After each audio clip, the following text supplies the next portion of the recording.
రాచమల్లు ప్రసాద్ రెడ్డి గారు ఆయన బావమరిది ఎన్వీఆర్ఆర్ అనే పేర్లతో మన ఇసుక తోలే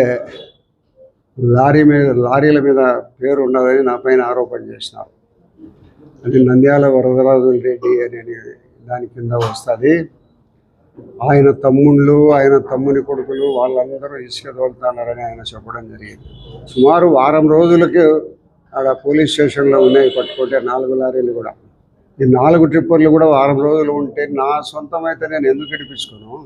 కమలాపురం తాలూకా వల్ల 4 రోజులు ఉన్నాయి. ఇప్పుడు పోలీసు వాళ్ళు అందరూ నేను చెప్తే వినే పరిస్థితి ఉండబడిన పోలీసు వాళ్ళు ఉండబడినప్పటికీ కూడా నేను ఎవరికి దాని గురించి చెప్పడంలే. ఎవరు ఇసుక, క్రికెట్ బెట్టింగ్, మట్కా, గుట్కా ఎవరుని తప్పు చేసినా కూడా క్షమించే ప్రసక్తి లేదు. కాబట్టి నా మీద ఏదో ఊరికి ఆరోపణ చేయాలంటున్నారు. వాళ్ళ జీవితాంతము వాళ్ళిద్దరు బావబామర్దులు నా మీద ఆరోపణ చేసుకుని ఒక తప్పు తెలుసుమను. నేను కానీ నా కుటుంబ సభ్యుల మీద కానీ గుట్కా మట్కా బంగారెడ్డి ఉన్నాడే, ఆయన ఏదో తన వాళ్ళ బావ ఎమ్మెల్యేగా ఉన్న కాలంలో అంతా కూడా ఎన్నో రకాలైన దుర్మార్గపు సంపాదన సంపాదించినాడు. ఎక్కడ కూడా చట్టబద్ధమైన కార్యకలాపాలు తప్పక చట్ట విరుద్ధమైన కార్యక్రమాలను ప్రోత్సహించే ప్రసక్తి లేదు. పోలీసు వాళ్ళకు చెప్పినాను ఆల్రెడీ, ఎవరైనా సరే తనలేదు మనలేదు, ఎవరు ఇసుక ఈ క్రికెట్ బెట్టింగులు కానీ, మట్కా కానీ, గుట్కా కానీ ఏం చేసినా కూడా ఈ అసాంఘిక కార్యక్రమాలను ఎవరిని ఉపయోగించాల్సిన అవసరం లేదని చెప్పిన. నేను ఎవరిని పట్టుకొని మీరు ఈ గుట్కా మట్కాలలో చెప్పినా నేను మీకు చెప్పే ప్రసక్తి లేదు. చట్టబద్ధంగా చట్టం చేసుకొని పోవాలనే దాంతో ఖరాఖండిగా చెప్పడం జరిగింది. ఇప్పుడు కూడా ఏదో కొంతమంది మా ప్రభుత్వం వచ్చింది, మేమందరం గతంలో వాళ్ళు చేసిన పనులందరినీ చేసుకోవాలనేది కొంతమంది ఆశావాహులు అందరూ కూడా ప్రయత్నాలు చేస్తూ ఉన్నారు. ఎక్కడ కూడా చట్టబద్ధమైన వ్యాపారాలు, చట్టబద్ధమైన పరిస్థితుల్లో ఉండబడిన పనులు చేసుకోవాలి. కానీ ఏదో మనది ప్రభుత్వం అధికారం లేకొచ్చింది మేము కూడా ఏదో చేసుకోవాలని ఆశపడడం అనేది కరెక్ట్ కాదు. వాళ్ళు తప్పుల మీద తప్పులు చేసుకుంటూ రోజుకో తప్పు చేసుకుంటూ వాళ్ళు 11 సీట్లకు పరిస్థితి వచ్చింది.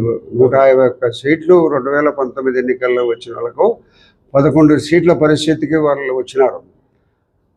మనము తప్పులు చేసేటువంటి పరిస్థితి రావాలని మన ఎవ్వరు కూడా తెలుగుదేశం పార్టీ కార్యకర్తలు కానీ నాయకులు కానీ దయచేసి ఎవరు కోరుకోకూడదు. వాళ్ళు తప్పులు చేసి 11 సీట్లకు వచ్చినారు. మనం కూడా తప్పులు చేస్తే మనకు అదే పరిస్థితి వస్తుంది. రాజకీయాన్నైనా వదులుకుంటా కానీ ఒకరితో చెప్పించుకునే పరిస్థితిలో నేను లేను. దయచేసి బంగారెడ్డి, నువ్వు నీ జీవితాంతము నా మీద ఒక తప్పును తేల్చుకో. నువ్వు ఏదో నా మీద ఆరోపణలు చేయాలని చేస్తాడు అంతే. ఎస్పీ నిజాయితీపరుడైన ఎస్పీ గారు వచ్చినారు. ఇప్పుడు పొద్దుటూరులో పోలీసులందరూ కూడా నిజాయితీగానే వ్యవహరించమని చెప్తాము. ఎక్కడ కూడా అవినీతికి ఆస్కారం లేకుండా మట్కా, గుట్కా బెట్టింగ్ ఏ దాంట్కి ఇసుక ఇటన్నీ ఏం లేకుండా చేయాలని చెప్తాము. దయచేసి అసాంఘిక కార్యక్రమాలు అన్నీ కూడా వదిలిపెట్టుకొని న్యాయబద్ధమైన సంపాదనలకు అలవాటు పడండి. ఇది శాశ్వతం కాదు. ఈ బంగారెడ్డి, ఈ ప్రసాద్ రెడ్డి అందరూ కలిసి నేను బ్రతికినంత కాలము నా మీద ఒక తప్పు తెలుసుకున్నాడు. ఇంకొక 20 సంవత్సరాలు నేను ఎంతకాలం బతుకుతానో నాకు తెలియదు. నేను గతంలో 1985లో నేను ఎమ్మెల్యే అయినప్పటి నుంచి ఇప్పటి వరకు ఇంకా ఒక 4 ఏళ్ల సమయం ఉంది. 4 ఏళ్ల సమయం వరకు ఒక తప్పు తెలుసుకోమనండి. నేను నా జీవితానికి నేను నిజాయితీగా బతకాలనుకుంటున్నా. సంస్కారం వైపు, మంచి వైపు పోతా. నిరంతరము మంచిని కోరుతా. లాస్ట్ వరకు మంచిని కోరుతానే తప్పక ఏదో చిన్న దాంట్లకు, తప్పుడు దాంట్లకు ఎప్పుడు కూడా తలొద్దే ప్రసక్తి లేదు. నీవు నా మీద కావాలని ఆరోపణలు ఎన్ని చేసినప్పటికీ కూడా ప్రజలు ఎవరు నమ్మే పరిస్థితి లేరు. నువ్వు ఒక 5 ఏళ్ళు నువ్వు కూడా నా దగ్గర ఉన్నావు, నీ బావ నా దగ్గర ఉన్నాడు. నా దగ్గర ఒక 20 ఏళ్ళు పనిచేశారు మీరు. నా 20 ఏళ్ళు పనిచేసిన కాలంలో ఎప్పుడన్నా నాకు డబ్బులు ఇచ్చినారా మీరు? ఎప్పుడైనా అసాంఘిక కార్యక్రమాలు మీ తప్పులను నేను అక్కడ కాపాడుతూ వచ్చిన. మీరు చేసిన ఎన్నో తప్పులు, కాళ్ళు రెక్కొట్టడం, చేతులు రెక్కొట్టడము, ఎవరినైనా చేసిన తప్పులు జైల్లో పడితే మిమ్మల్ని కాపాడుతూ వచ్చిన. ఏ అసాంఘిక కార్యక్రమాలు ప్రొద్దుటూరులో జరగకూడదనే ఒకటే ఆదేశాలు ఇచ్చేసినాం పోలీసు వాళ్ళకు. ఎవరైనా సరే తన లేదు మన లేదు, చట్టం తన పని తాను చేసుకోే పరిలో పూర్తి విధులు నిర్వహించండి.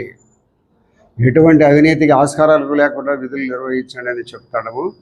ఒక మంచి ప్రొద్దుటూరు, ఎక్కడ కూడా బర్కిట్ కుట్కా బెట్టింగ్ ఇసుపెటాకులు మట్కాకు ఇసుకకు ఎక్కడ కూడా అవకాశం లేని ప్రొద్దుటూరు మన పరిపాలన ఉండాలనేది నా సిద్ధాంతము. దానిని చివరి వరకు కొనసాగిస్తాం. మా మా శ్రేణులకు కూడా ఒక హెచ్చరిక రవి, దయచేసి అందరూ కూడా న్యాయబద్ధమైన దాంట్లో పోండి. మన ప్రభుత్వం వచ్చింది, వాళ్ళు ఏదో చేసుకున్నారు, మనం చేసుకోవాలనుకోవడం అనేది కరెక్ట్ కాదు. వాళ్ళు చేసుకొని 11 సీట్లకు వచ్చినారు. దయచేసి మనం అటువంటి పరిస్థితి కావాలని కోరుకోకూడదు. మనము స్వచ్ఛమైన మన ప్రొద్దుటూరులో న్యాయబద్ధమైన పరిపాలన, ధర్మబద్ధంగా ఉండే పరిపాలన ఉండాలని నేను కోరుకుంటున్నాను. అది తప్పకుండా కొనసాగిస్తాము. ప్రస్తుతం ఉండే కలెక్టర్లకు, ఎస్పీలకు కూడా నేను ఇదే మాట చెప్పినాను. ప్రొద్దుటూరులో వచ్చిన పోలీస్ అధికారులకు కూడా అదే మాట చెప్తున్నాను. ఎక్కడ కూడా ఎటువంటి తప్పులకు ఆస్కారం లేని పరిస్థితుల్లో మీరు విధులు నిర్వహించాలని చెప్తాను.